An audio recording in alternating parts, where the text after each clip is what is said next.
The notification lit up my phone at 9:47 p.m. Karen's name glowed on the screen with her usual excuse. Going to bed early, exhausted from work. Don't wait up. Love you.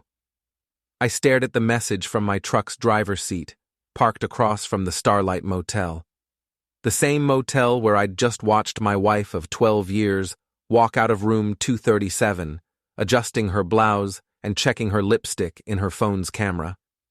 The same motel where she'd spent the last 2 hours with Brent Wallace, her business associate, who drove the silver BMW that was still parked 3 spaces down from where she'd left her Honda. Before we dive deeper into this story, I have one small request. Please subscribe, drop a like, comment, and hit that hype button to boost this channel so more people can discover these incredible Reddit stories. My fingers hovered over the keyboard. Part of me wanted to type something safe, something that would let this charade continue. But another part, the part that had been growing stronger over the past 3 months of late meetings and client dinners, wanted to burn it all down.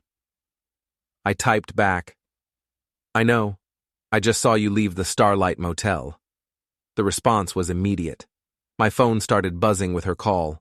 Then another, then another. By the 4th missed call, a text appeared. "I can explain everything. Please, Joel, let me come home and talk."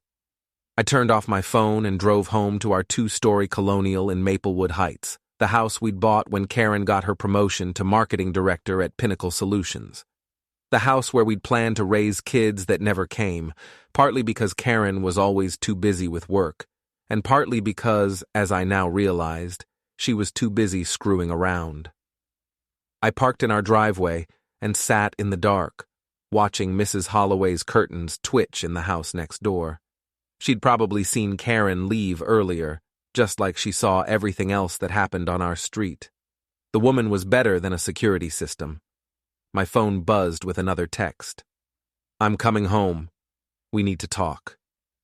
I walked into our house and didn't turn on the lights. Instead, I sat in my recliner in the living room, the one Karen always complained made the room look cheap, and waited. The house felt different now, like a stage set for a play I'd never auditioned for. The family photos on the mantel looked like props.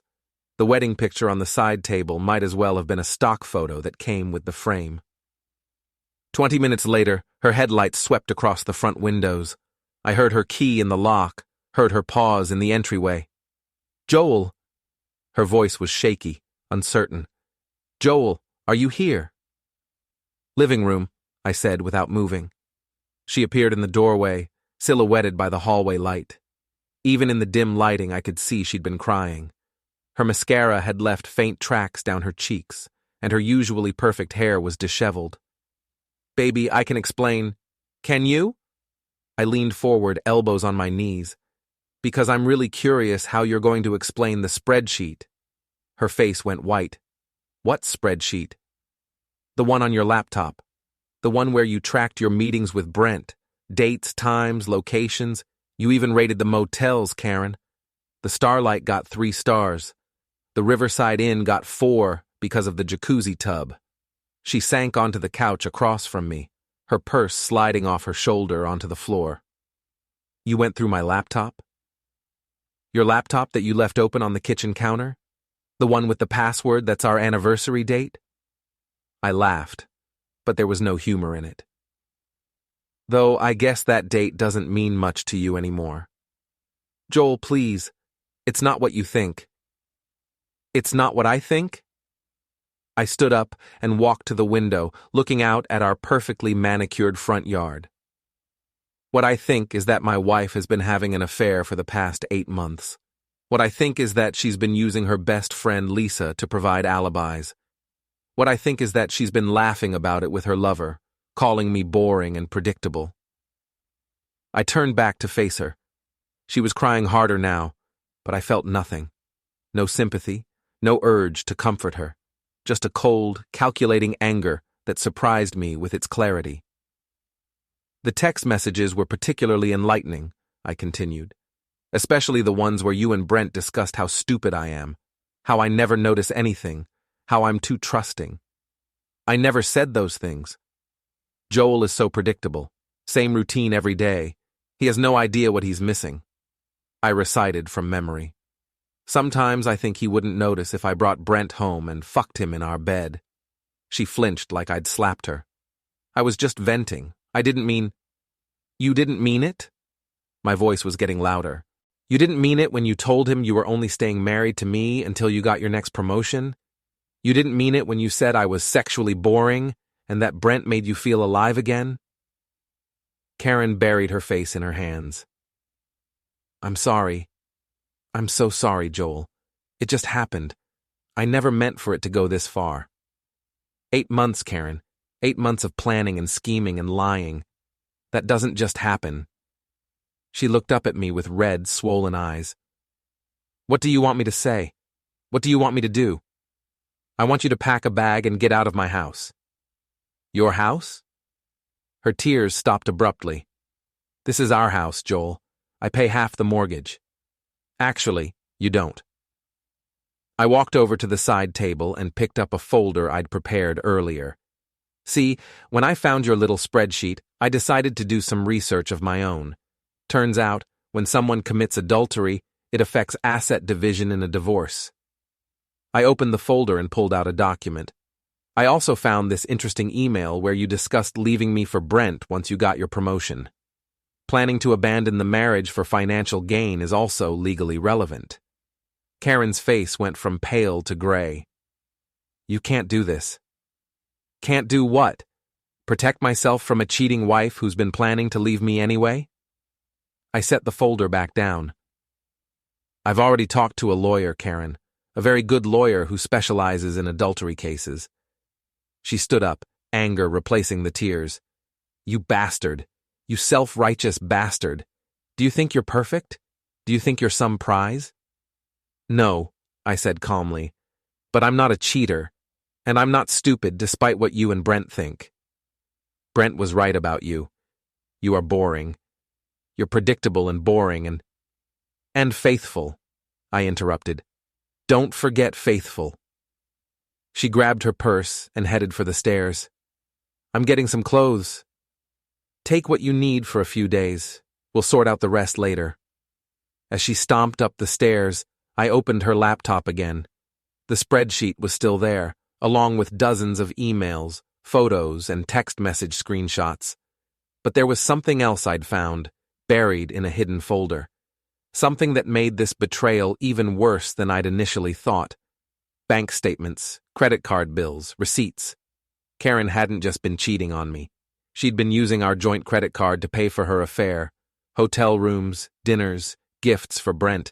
She'd spent over $3,000 of our money on her infidelity. I heard her moving around upstairs, opening drawers and slamming them shut. When she came back down with a suitcase, her face was composed again, cold and defiant. This isn't over, Joel. You're right, I said. It's not. She paused at the front door. What's that supposed to mean? I smiled for the first time all evening. It means I'm just getting started. After she left, I sat back down in my recliner and opened her laptop again. I had work to do. The next morning, I called in sick to work for the first time in 3 years. As a civil engineer for the county, I had plenty of accumulated sick days, and today I needed to use one. I had research to do. My basement workshop had always been my sanctuary. Karen called it my man cave with barely concealed disdain, but it was where I went to think, to tinker, to solve problems. The workbench was organized with military precision, every tool in its place, every drawer labeled. It drove Karen crazy, but then again, most things about me drove Karen crazy these days. I spread Karen's laptop, a legal pad, and my own computer across the workbench and got to work. If Karen thought I was predictable, she was about to learn just how thorough predictable could be. First, I made copies of everything. The spreadsheet, the emails, the text messages, the bank statements. I saved them to 3 different flash drives and uploaded them to a secure cloud account. Then I started digging deeper. Karen's phone was still linked to our family sharing plan, which meant I could access her location history, her photos, even her deleted messages. She'd never bothered to change the settings because, as she'd told Brent, I was too stupid to figure it out. The location history was particularly illuminating. The Starlite Motel appeared 17 times, the Riverside Inn 12 times.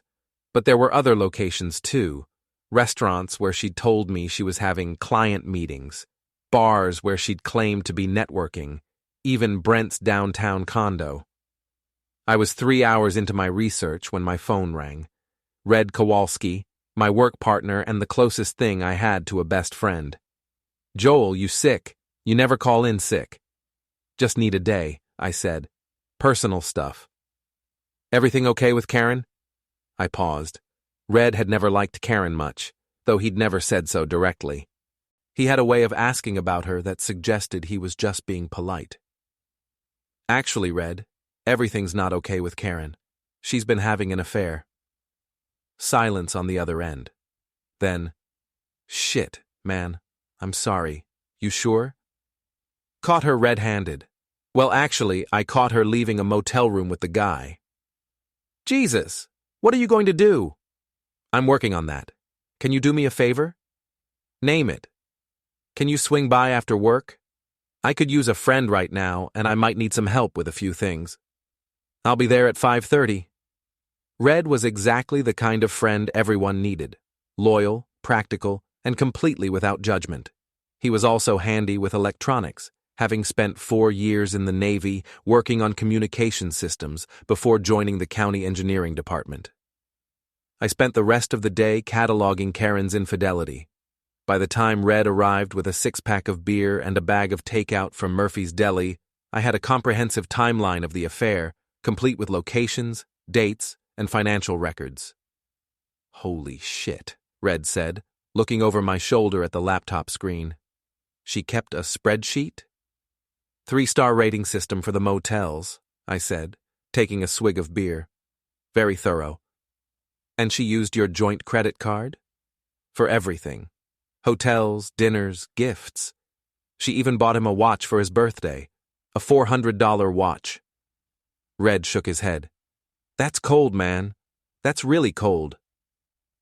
I showed him the text messages, the emails discussing their future together, the photos Karen had taken of herself in various hotel rooms. Red's expression grew darker with each revelation.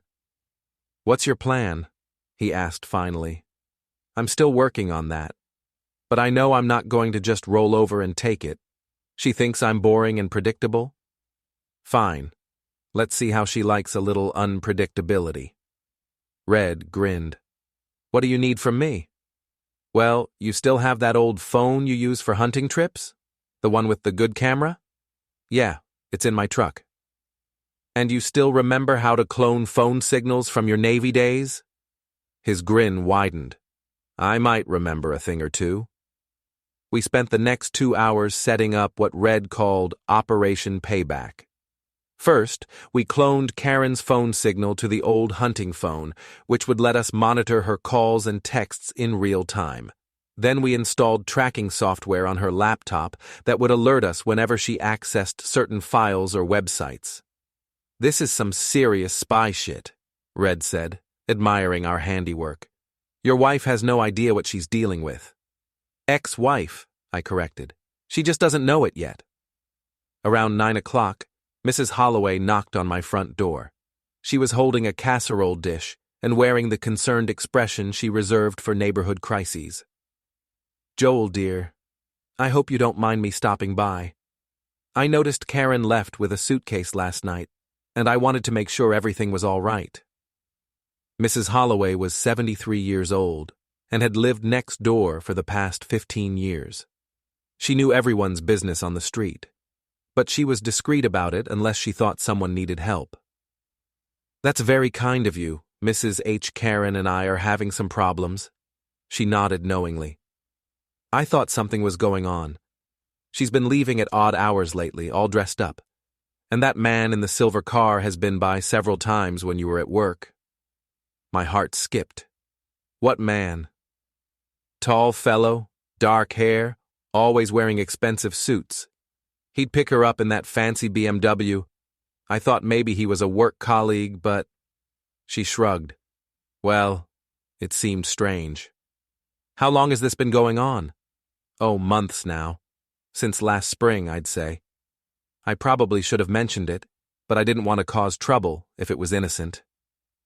After Mrs. Holloway left, Red and I sat on my back deck, drinking beer and planning Phase 2 of Operation Payback. So what's the end game here? Red asked.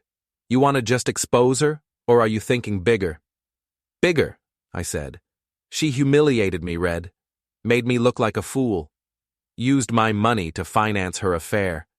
Planned to leave me once she got what she wanted from her job. So what's the plan? I pulled out my legal pad, where I'd been sketching ideas all day. She's got the annual company picnic next weekend. Big event, all her co-workers, her boss, everyone she wants to impress. And I think it's time everyone knew what kind of person Karen really is. Red raised his beer bottle in a toast. To Operation Payback. To Operation Payback. As we clinked bottles, my phone buzzed with a text from Karen. We need to talk. I'm staying at Lisa's tonight, but we can't leave things like this.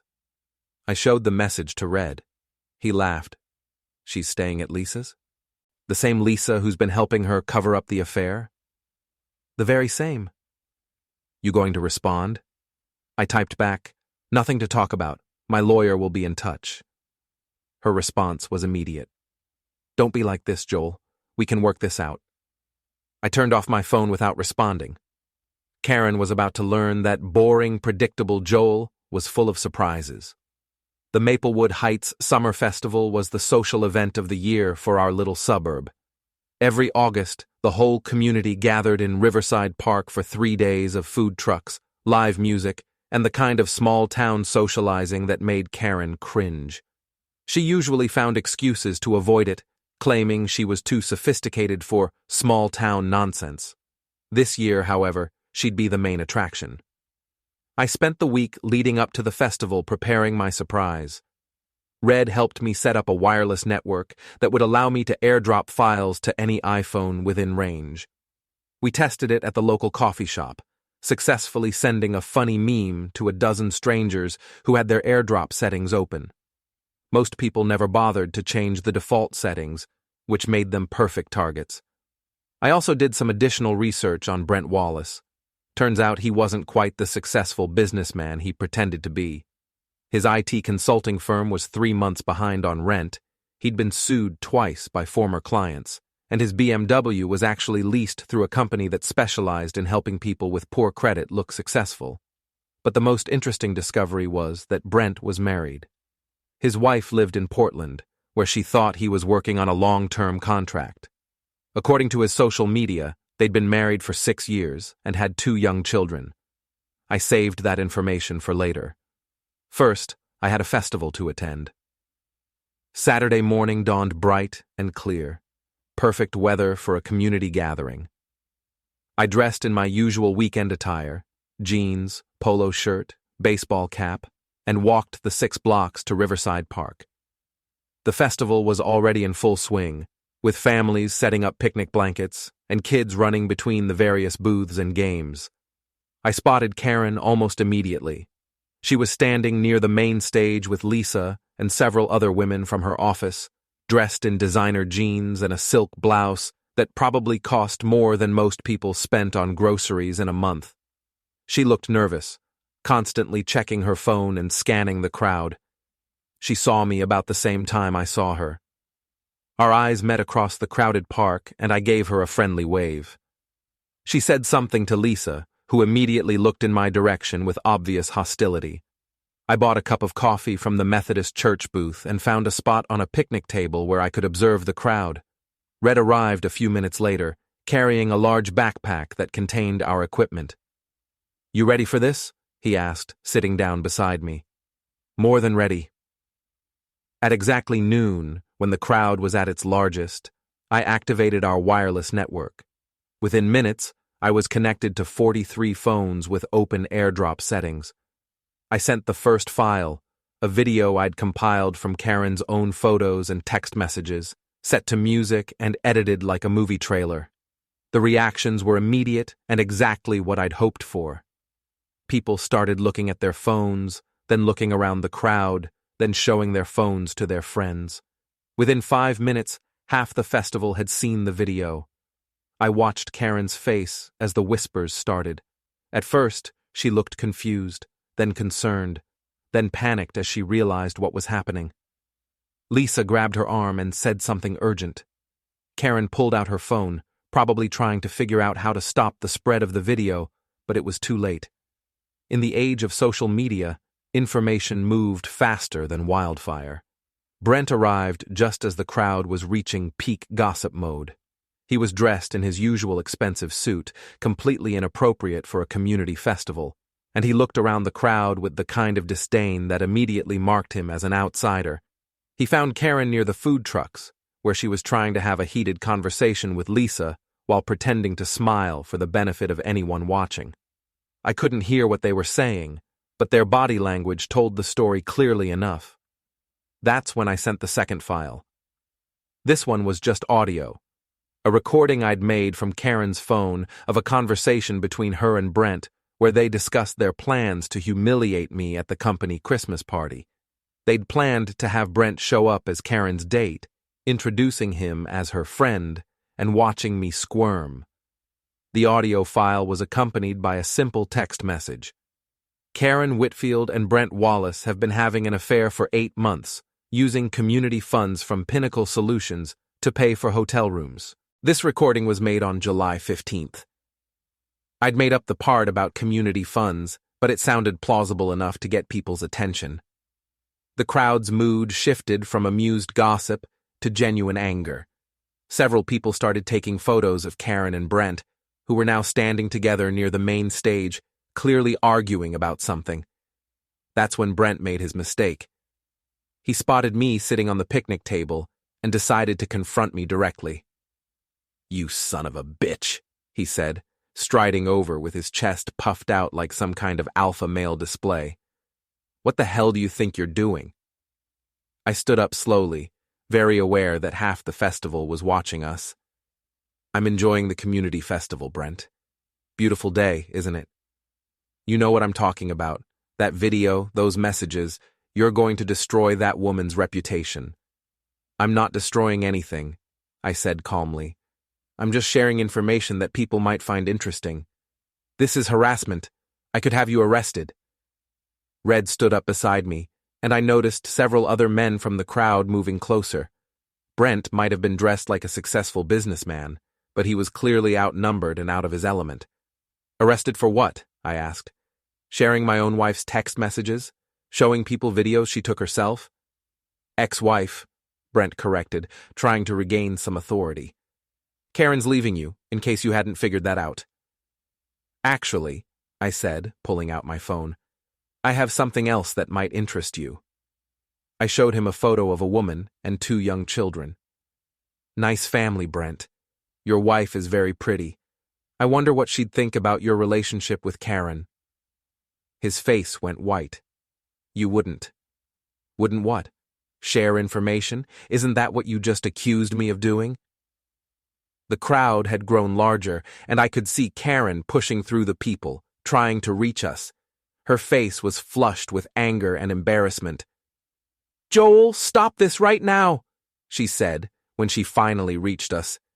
"This is insane. You're making a fool of yourself." "Am I?" I looked around at the crowd, which was clearly on my side. "Because from where I'm standing, it looks like everyone finally knows the truth about you and your boyfriend." "He's not my boyfriend. He's a married man with 2 kids who's been lying to his wife for 8 months while screwing around with you in cheap motels," I said loudly enough for everyone to hear. "And you've been using our joint credit card to pay for it." The crowd murmured with disapproval.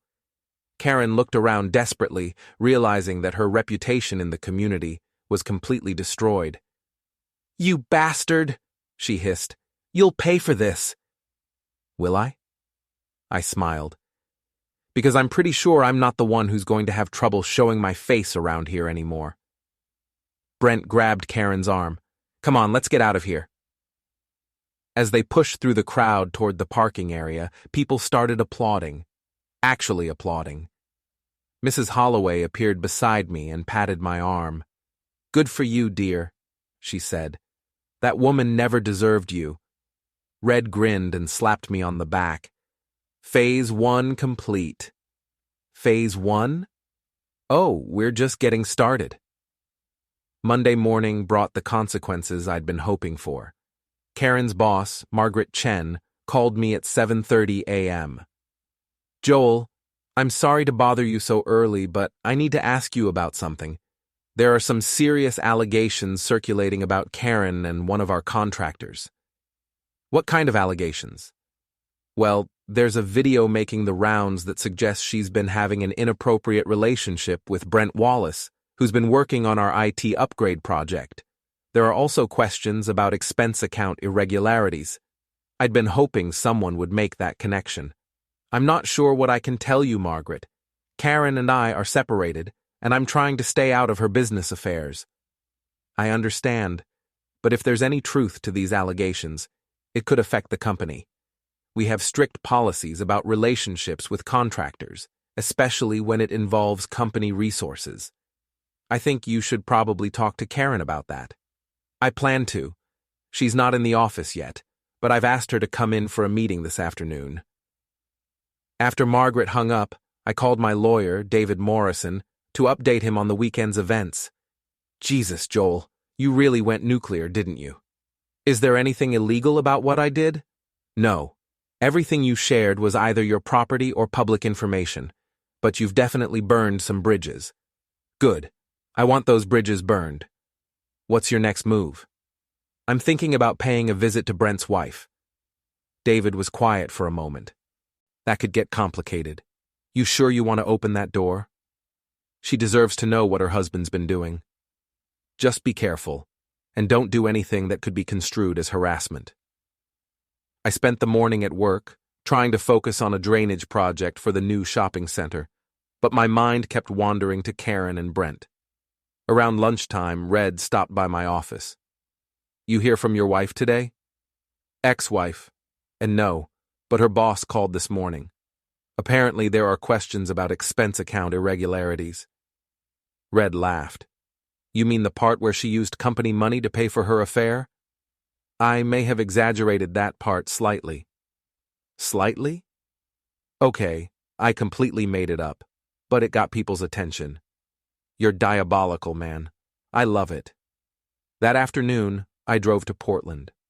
Brent's wife, Jennifer Wallace, lived in a modest suburban neighborhood, the kind of place where people actually knew their neighbors and kids played in the front yards. It was a sharp contrast to the image of success that Brent tried to project. I sat in my truck outside her house for 20 minutes, trying to figure out what I was going to say. Finally, I decided to just tell the truth. Jennifer Wallace was a pretty woman in her early 30s with short blonde hair and tired eyes. She answered the door holding a toddler on her hip, while a slightly older child peeked out from behind her legs. "Mrs. Wallace, my name is Joel Whitfield. I think we need to talk about your husband." Her face immediately became guarded. "What about my husband?" "Can I come in? This isn't really a conversation for the front porch." She hesitated, then stepped aside to let me enter. The house was clean but cluttered with children's toys, the kind of lived-in chaos that comes with young kids and limited resources. "What's this about?" she asked, settling the toddler in a high chair and giving him a snack. I pulled out my phone and showed her the video I'd compiled.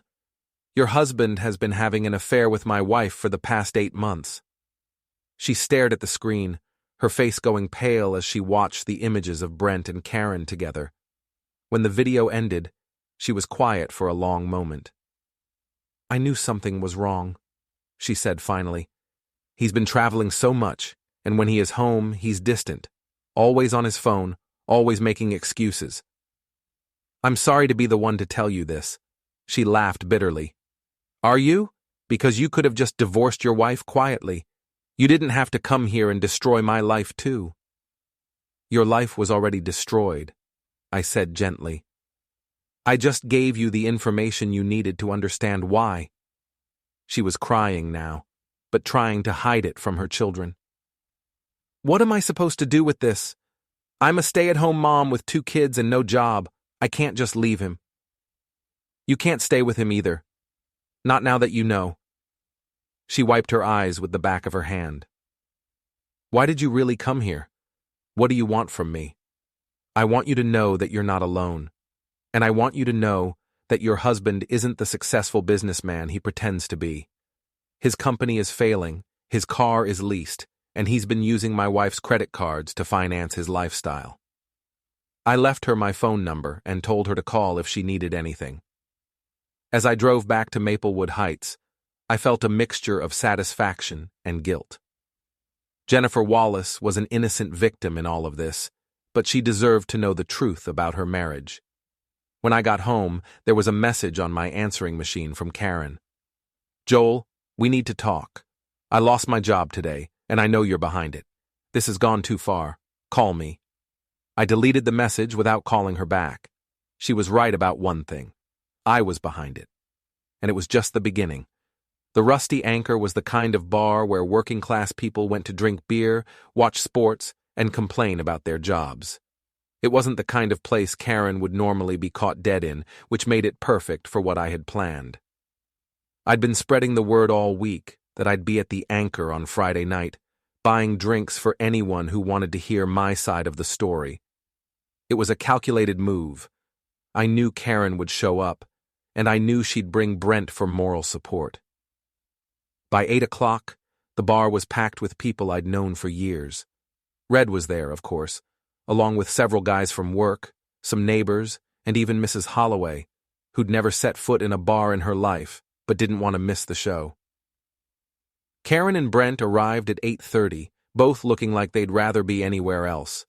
Karen had dressed down for the occasion, jeans and a simple blouse, but she still looked out of place among the blue-collar crowd. Brent, on the other hand, was wearing another expensive suit, which made him look like a lawyer at a construction site. The bar got quiet when they walked in. Everyone turned to stare, and I could see Karen's face flush with embarrassment. She spotted me at the bar and walked over with Brent trailing behind her. "Joel, we need to talk," she said, trying to sound authoritative. "So talk," I said, not turning around from my beer. "Not here. Privately." "Why privately? Everyone here already knows about your affair. They've all seen the video." Brent stepped forward, trying to look intimidating. "Look, pal, this has gone far enough. You've made your point." I finally turned around to face them. "Have I? Because from where I'm sitting, it looks like you two are still together, still lying, still trying to make me look like the bad guy." "You are the bad guy," Karen snapped. "You destroyed my career. You humiliated me in front of the entire community. You contacted Brent's wife and broke up his family." "I didn't break up his family," I said calmly. "He did that when he decided to cheat on his wife with you." The crowd murmured agreement. Someone called out, "Tell him, Joel." Brent's face was getting red. "You think you're some kind of hero? You're just a bitter man who can't handle losing his wife to a better man." That got a reaction from the crowd. Several men stood up, and I could see Red moving closer, ready to back me up if things got physical. "A better man?" I laughed. "A better man who lies to his wife and abandons his children? A better man who can't pay his own bills and has to use my credit cards to take you out to dinner? That's not—" Brent started, but I cut him off. "A better man who's been telling you he's going to leave his wife when the truth is he can't afford to leave his wife because she's the only thing keeping him from bankruptcy." Karen's face went white. "What are you talking about?" I pulled out a folder and set it on the bar. "Financial records. Your boyfriend's company is 3 months behind on rent. His credit cards are maxed out. His car is about to be repossessed. He's been using you, Karen, just like you've been using me." She grabbed the folder and started flipping through the documents. As she read, her expression changed from confusion to anger to devastation. "You told me you were successful," she said to Brent.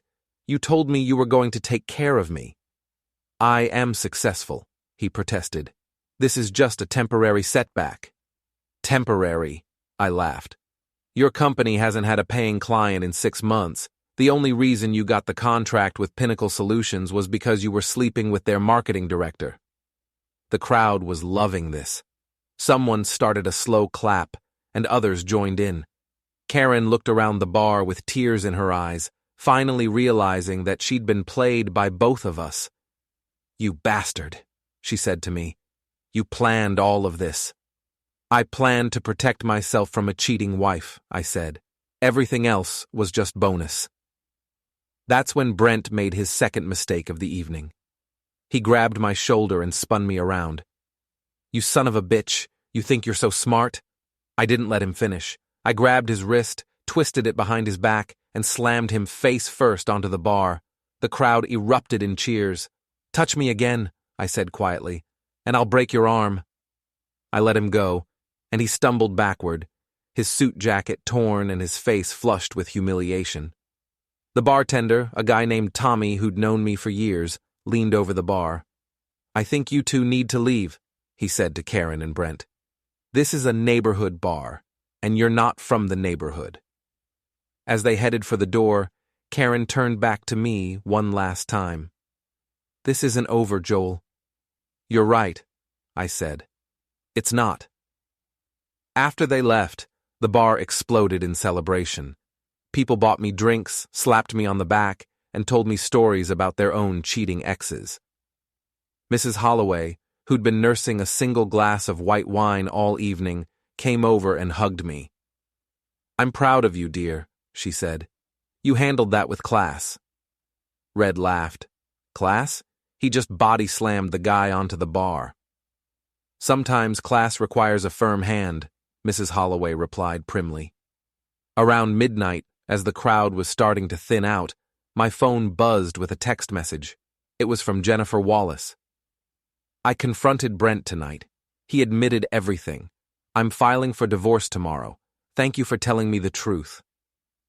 I showed the message to Red. He raised his beer bottle in a toast. To the truth. To the truth. But I wasn't done yet. Karen had said this wasn't over, and she was right. I had one more surprise in store for both of them. The final phase of my plan required patience and precision. Over the next 2 weeks, I watched as Karen and Brent's lives slowly unraveled. Karen was unemployed and blacklisted from every marketing firm in the area. Brent's wife had filed for divorce and was seeking full custody of their children. His business was failing, and he'd been evicted from his downtown condo. But I wasn't satisfied yet. They'd humiliated me, used me, and planned to discard me like garbage. They deserved worse than unemployment and divorce. They deserved to understand what it felt like to lose everything. The opportunity came when I learned that Karen and Brent were planning to leave town together. According to my sources, Mrs. Holloway had an impressive network of gossips. They were going to drive to California, where Brent claimed to have job prospects. What they didn't know was that I'd been monitoring their communications for weeks. I knew they were planning to leave on a Saturday morning. I knew they were going to stop at the Starlite Motel for one last rendezvous. And I knew they were planning to use the last of Karen's savings to finance their escape. I also knew something they didn't. Brent had been lying to Karen about the job prospects in California. There were no job prospects. He was planning to abandon her once they got there, just like he'd abandoned his wife and children. On Friday night, I put the final pieces of my plan into motion. First, I called the Starlite Motel and reserved the room next to the one where Karen and Brent always met. Then I called the local newspaper, the Maplewood Heights Gazette, and tipped them off about a story that would be happening at the motel the next morning. Finally, I called Jennifer Wallace. Mrs. Wallace, it's Joel Whitfield. I have some information you might find useful for your divorce proceedings. What kind of information? The kind that will ensure you get everything you're entitled to in the settlement. Saturday morning, I arrived at the Starlite Motel at 9 a.m. Karen's Honda and Brent's BMW were already in the parking lot. I checked into my room and set up my equipment, a high-definition camera with a telephoto lens borrowed from Red's hunting gear. At 10:30, the reporter from the Gazette arrived. Sally Morrison was a young woman fresh out of journalism school, eager to make a name for herself with a juicy local scandal. "You said you had evidence of fraud?" she asked. "Better than that," I said. "I have evidence of a conspiracy to commit fraud, adultery, and child abandonment." I showed her the financial records I'd compiled, the text messages between Karen and Brent, and the evidence of Brent's plan to abandon Karen in California. "This is incredible," Sally said, "but how do I verify it?" "You don't have to," I said. "They're going to verify it themselves." At 11 o'clock, Karen and Brent emerged from their motel room. They were arguing about something, and their body language suggested the relationship was under strain. Perfect. I activated the wireless microphone I'd planted near their room, another piece of equipment Red had helped me acquire, and started recording their conversation. "You promised me we'd have enough money to start over," Karen was saying. "We do have enough money," Brent replied. "We just have to be smart about it." "Smart about it? Brent, I've lost everything. My job, my house, my reputation. I need to know you're committed to making this work." "I am committed. But you have to understand, things are complicated right now. The divorce, the custody battle." "What custody battle? You told me you were going to sign over your parental rights." There was a long pause. Then Brent said, "I never said that." "Yes, you did. You said you wanted to start fresh with me. You said the kids would be better off without you." "I said a lot of things, Karen. But the reality is more complicated than that." I could see Karen's face through the telephoto lens. She was starting to understand that she'd been played. "Are you having second thoughts about us?" she asked. "I'm having second thoughts about everything."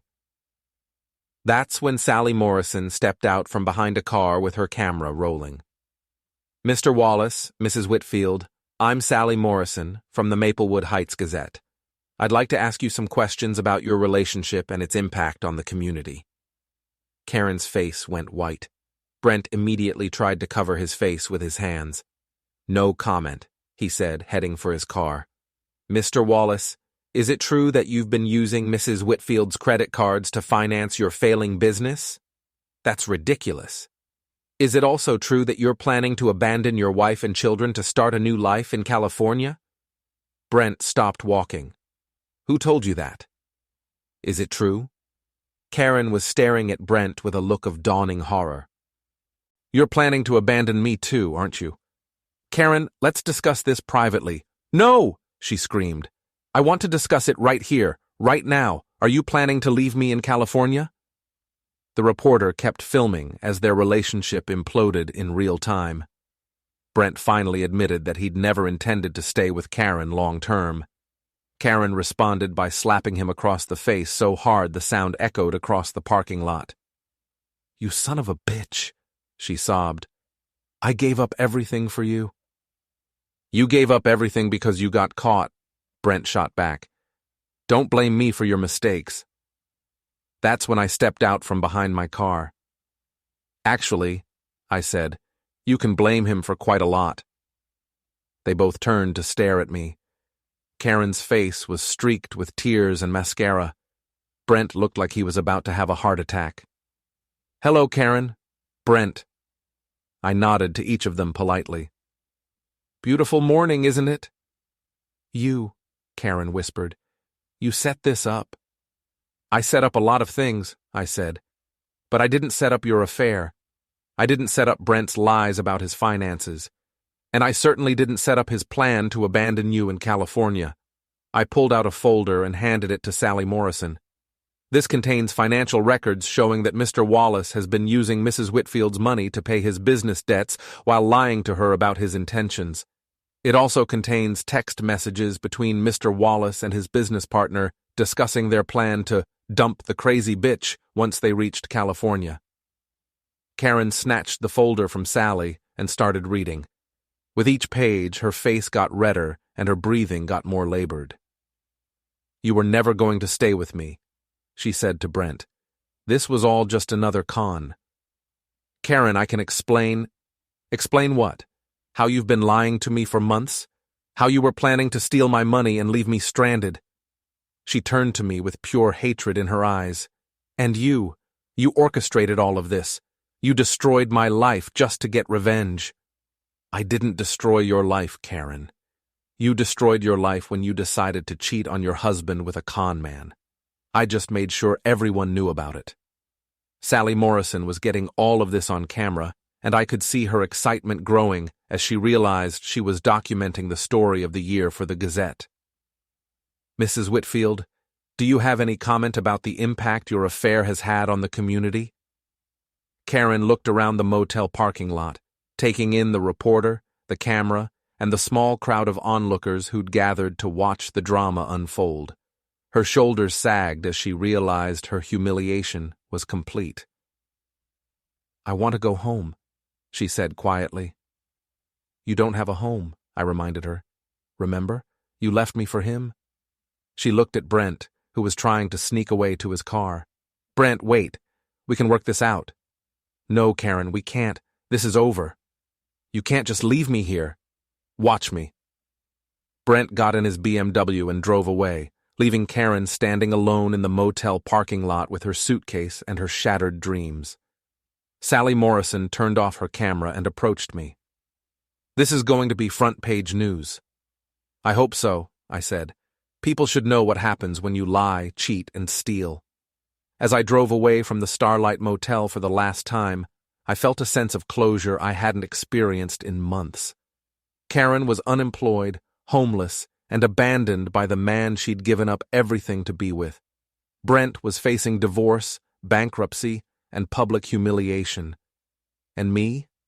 I was free. Free from a marriage that had been built on lies, free from a wife who'd never respected me, and free to start over with a clear conscience and a valuable lesson learned. Some people get to start over. Karen and Brent got to start from nothing, and sometimes that's exactly what justice looks like.